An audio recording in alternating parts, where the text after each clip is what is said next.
Hi, in this video I'll share 5 ways to make your garden beds more productive and more ecologically sound. So check out how the garden looked like just 1 year ago and compare that to how it looks right now. And that's possible because of some of the techniques and ways that I'm sharing in this video. And make sure to stick to the end of this video because the last idea I'm sharing is literally invisible. But I think it can really revolutionize the way you garden. The first way I want to share with you is to plant in polycultures. Don't be intimidated by the difficult word. And if anybody in the future tells you, why don't you plant in polycultures, you can just be like, wait, you mean polis, Greek, many, and cultura, Latin, to cultivate, to grow? Why do you throw together Latin and Greek in the same word? But more to the point, you can agree with them and be like, yep, I started that some time ago, because it makes a lot of sense to grow many plants, many different plants in the same space. In the garden bed right behind me, guess how many plants, how many different plants I'm growing in just a few square meters. There's an orange, there's some pigeon peas, Cape gooseberry, a pumpkin, lots of carrots, very densely planted, 2 different types of kale, passion fruit growing up the trellis, a burdock root, which is an amazing medicinal plant, young cauliflower, sweet potato, a big rhubarb plant, and even a hidden potato. Natural ecosystems are diverse. Gardening ecologically means to strive for diversity, growing many different plants in the same bed. If you've ever done only 1 plant per bed, maybe next season you could try to be adventurous and try 3 or more. If you've already been doing polyculture style growing, maybe aim for 10 or even more plants next season in the same bed. One main advantage of doing polycultures is that it reduces insect damage.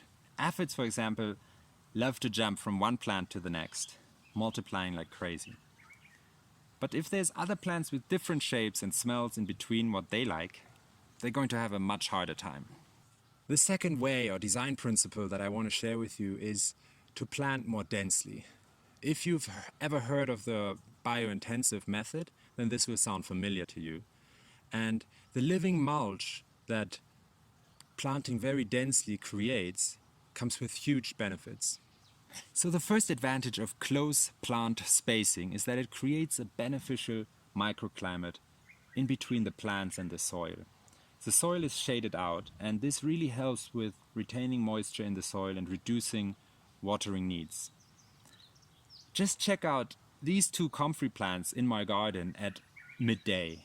One is wilting and the other one is still doing fine. And that's because the second one is embedded in a close plant spacing polyculture system. The second reason, and it's actually quite related, is that there is no exposed soil. No exposed soil means better conditions for soil microorganisms and stronger, more nutrient-rich plants as a result. The third reason is that close plant spacing limits the growth of unwanted plants. There is simply not a lot of space for weeds to come up. And the final reason is that it creates a kind of survival of the fittest environment.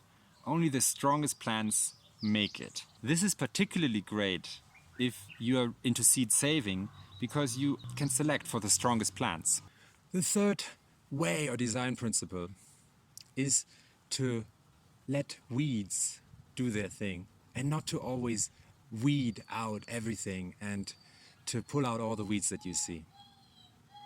This may actually be the hardest thing to wrap your head around if you've been gardening for many years, because we've been conditioned and taught to really, the moment we see a weed, pull it out. But it comes with a lot of advantages if you can just hold your horses and let the weeds contribute to the dynamically evolving ecosystem. Masanobu Fukuoka, who's Japan's most famous natural farmer and icon in the permaculture movement, told everyone who would listen that weeds play an important part in the building of soil fertility and in balancing the biological community. By not weeding, we minimize the soil disturbance and maximize root mass in the soil, and both have a positive impact on soil health. Weeds or wild plants, native plants, turn out to be matching the needs of nearby pollinators. And we all need a lot of pollinators in our garden, especially in today's age where pollinator populations are falling across the board. Weeds can also help with diversifying our diet. In the garden bed that's right behind me, there is a lot of shaggy soldier growing. I've only learned this recently, but it can be used in salads or as a herb, and it can even be thrown into a green smoothie. The fourth way is to grow like a forest, or to think like a forest in your garden.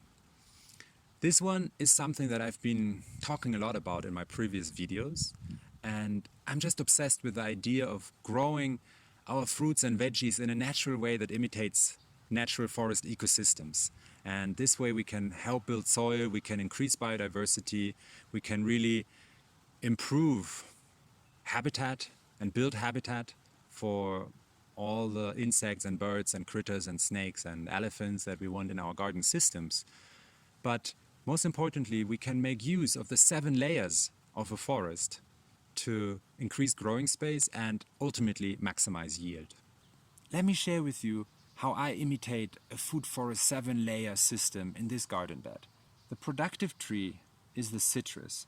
It's very small at the moment, but in the long term it will become big and it will become the dominant overstory of this garden bed. The second one, the understory, which right now is kind of the overstory, is the pigeon pea. They are super useful because they help with fixing nitrogen, which benefits all of the plants around it. Then there is the shrub layer. There's the Cape gooseberry, which is a berry.